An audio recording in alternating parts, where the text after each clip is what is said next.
Hej guys, i dag vil jeg vise, hvad jeg giver Lili i fødselsdagsgave. I kender hende nok, hun er også på YouTube.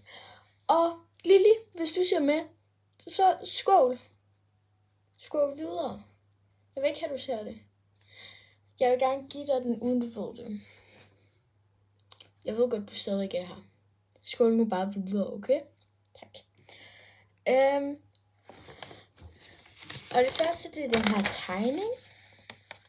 Og hvis du stadigvæk er her, den her har jeg vist, så du får ikke noget ud af at være her.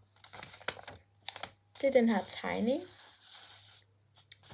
Og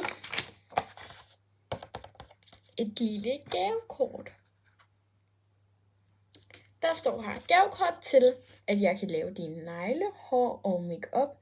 Du må selv bestemme, hvornår og hvad du vil have det. Tillykke med fødselsdagen.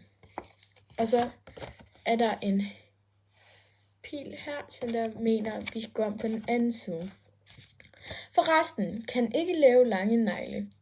Det bliver dine almindelige negle. T plus L forever. Og det er på grund af, at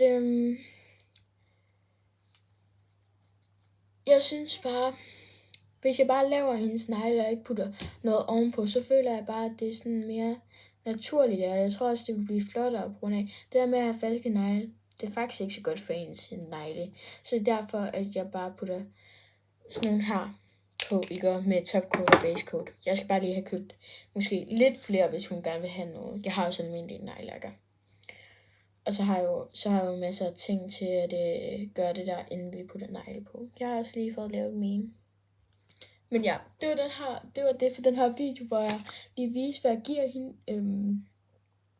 Og Lili, hvis du stadigvæk ser med, så har du bare snydt dig selv, bror. Nu ved du, hvad du får. Men ja, hej.